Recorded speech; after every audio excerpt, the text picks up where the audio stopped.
Alright, hello, welcome to Nerd and Noob. My name's Richard. And my name is Greg. And the premise of this show is that one of us is a nerd and one of us is a noob.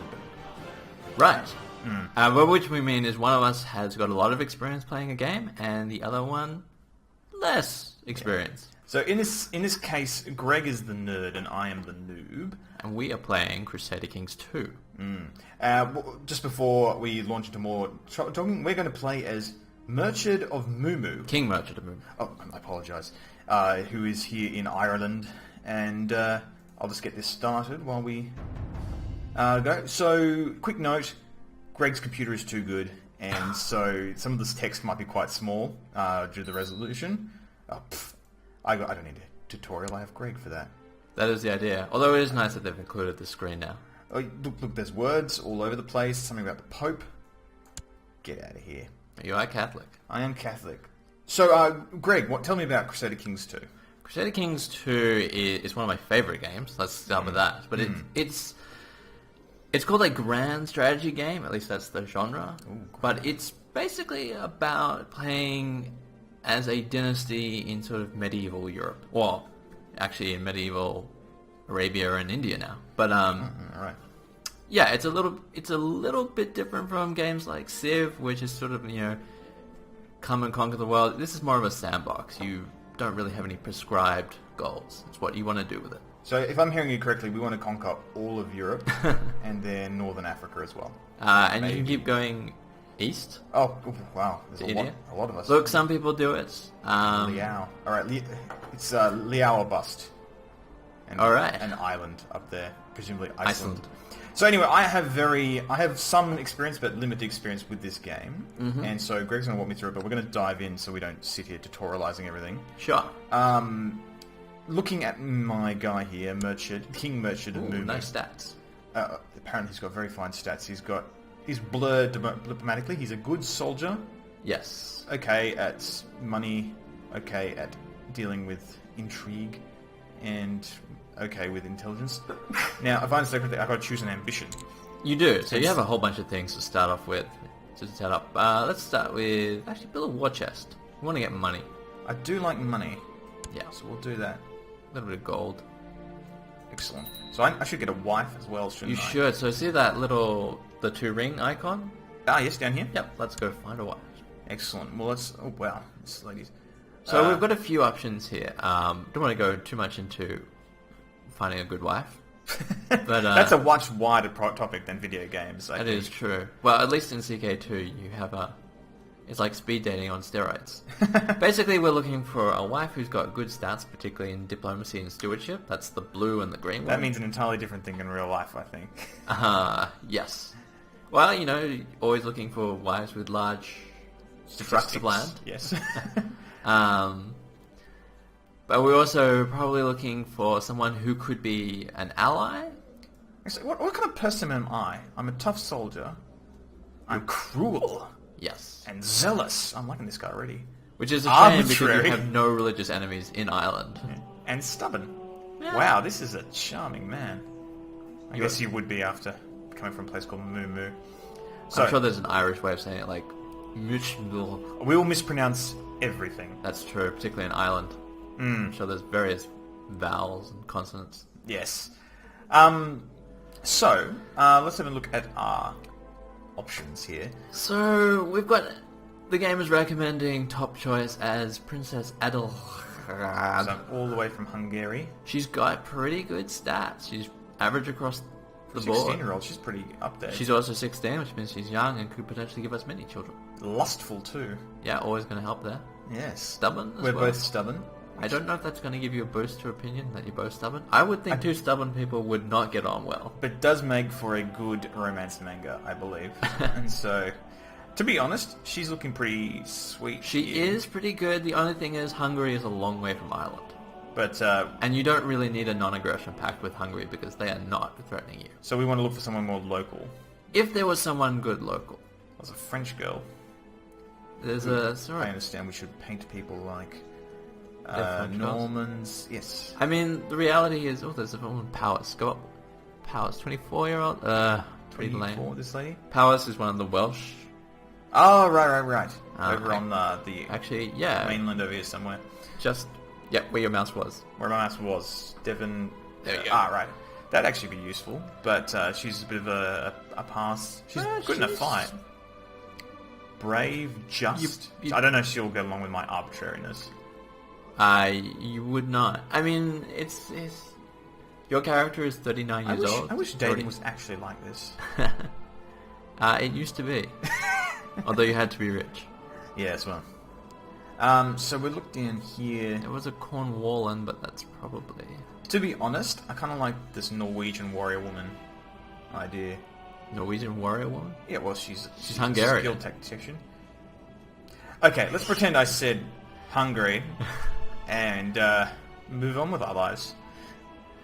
Look, she's good stats. You're probably not going to get a better alliance. I mean, there was that Powers one, but that's about it. So you want to right-click on her. Right-click like that. Ah, there we go. And so you'll also get marriage. prestige from marrying the...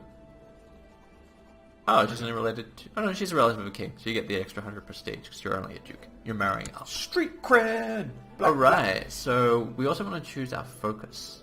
Oh, right, so that's back here with me. Yeah, so just above the stats, that one? Yep, focus. Oh, right, yes. So here I can spec in different things, so this is all economy stuff, that's all intrigue stuff. Yeah, pretty much War, color-coded. Diplomacy and... Learning. So, I'm pretty war-focused, but am I actually going to be attacking anyone? Yes. I would actually recommend going for stewardship, which is top right. Because I want that rulership. money. No, that one. Rulership, right here. Because you're a little weak on stewardship, Uh-huh. and it would always help. I see. So you might also be able to get rid of arbitrary if you take that focus long enough. Because if I understand correctly, these different options will create different events that I can. They have different options. That can some like seduction focus obviously lets you start seducing. I've got a son. What's he like? Dude. Oh, he's also a good warrior. He's actually not bad. Tough soldier. We need to find him a wife too. Cruel, very good. Lustful, always good. Ambitious. Well, I guess he's going to end up in my position, so it doesn't. He's probably going to to try and kill you. Oh, come on, man! Like, how old am I? 39. You know what? Yeah. Although, as we were talking about earlier, well, not earlier, but like a few days ago, medieval people had actually fairly long lifespans. Yeah, one of those myths apparently where if they like the mortality rate for the very young was very high, which threw off the statistics. Yeah, so and the mean goes down because a lot of people die when they were 0 to 2. But if you got to like 12, you actually could live a long time. So Enrico Dondolo, one of the doges of Venice, who's down this way, I believe. Yep, just in the top of the Adriatic there. There we go. He lived to 98. 98. From 1107 to 1205. I believe Methuselah lived till 929. That's true, but he was before this time period, so he doesn't count. So yeah, outside of the statistical Although if range. he lived to... No, he wouldn't have lived long enough. Doubtful. Okay, so anyway, I'll choose a girl. So we're playing matchmaker. Matchmaker, make me a match. So your son actually has pretty good stats. He's not particularly deficient anywhere. I guess he's a little weak in diplomacy. Yeah. So if we found a But diplomatic... I think we're going to rule through an iron glove and through violence. So there is that. So what's this girl here? She's a thrifty clerk. But she's chaste. But we're lustful. Does that offset each other? Probably. I'm not actually sure how fertility works. Diligent, If one time, kind, I assume. Trusting. I kind of like the idea of... So if I understand correctly, your spouse affects your sort of stats as a ruler. So like, my son here only has... What's his name? Brian. No, it's not right then. Brian's... Brian McMurchid. Oh, of course, because he's the son of a merchant. Okay. So he's just got his own stats, whereas I just want to note to everyone, we're on pause here, so time isn't actually flowing. There's my stats, but these are like my rulership stats, so my council, my wife will play into that sort of thing. Yeah. So right now you don't have a wife, that's why it's not showing up. But yes. And your state stats determine things like how likely you can imprison someone versus them fleeing, your relationship with other realms, that kind of stuff. So here's my big question. With the wife situation for my son. Yeah. Do I want to try and offset any sort of intrigue to reduce his ability to assassinate me? No. Like, he's not landed. He doesn't have a lot of power. Mm-hmm. So it's not really a big deal. And if he does assassinate you, it's not really a problem. Because we'll end up playing as him, and he's got better stats. So No. What we want to do is we want to find... there's that 13-year-old from England. Yeah, fun with pedophilia. Not pedophilia. She's rowdy. You're not having sex with them, you're just betrothing them. Oh wait, are they introduced... So, because this is just after the download... the Conclave DLC. DLC, yes. Conclave DLC. So they have changed childhood. Right. Children now get specific childhood traits that during adolescence convert into the adult traits. Okay. Indolent. So, this princess... Well, I guess I'm a king, so that's alright. Well, you're a petty king, you're only a duke, really. So that would have significant strategic value, having a friend over in England. Right, because you could possibly turn it up into an alliance, which would help you, Yes. conquer. Just forming the betrothal will form a non-aggression pact. So you won't attack each other, but you won't help each other I out. assume the English will have their own problems, though. Well, this is 1066. This is just before both Harold... No, Harold was the current king of England. William's about to go conquer, and I can't remember the Viking who was conquering. Snorri Snorrison Mixtall. Right, so England's about to... Actually, that is a really good point. Do not marry that English princess. Because they're going to probably get train wrecked by our friends, the French. One of them is going to lose. So is Basque? Basque is kind of Frenchish, isn't it? Yes. Well, Well, isn't it? sort of down. Down. Down. This is it here, Navarro. Oh, right. So not really French at all. Okay. I mean, it's on French, the border. Spain, sort of. Okay. Although, they are the Basque separatists today, so... So he's a princess of France here. She's She's only 11, but that's a good setup. She's willful. She's indolent, Indolent. which is not a good stat. Alright. Fussy, indolent. But she's French. Yeah, you don't really need... what else we got? Italians, Welsh. What is that? French again. She's 21. Dutiful clerk. Ambitious. Chaste. Who's Charitable. this? Craven. Dennis. Courtier. She could be good. Denise. She's got Welsh. very little... I mean, she's got the modest. she's got no diplomacy, which is a pain, but she's got pretty good... Erudite. Zealous. Stewardship. Gluttonous. Greedy. I'd say go for her. Yeah, let's do that. So right click. Oh, right, yes. Send. Look at her. And she's not a bad looker. Of great relevance. Yeah, you Wasn't there like a stat or something for beauty? There is an attractive trait, Okay. which has no bearing on the portrait. Oh, lame. So Let's now we this is our territory here, but we also rule this bit.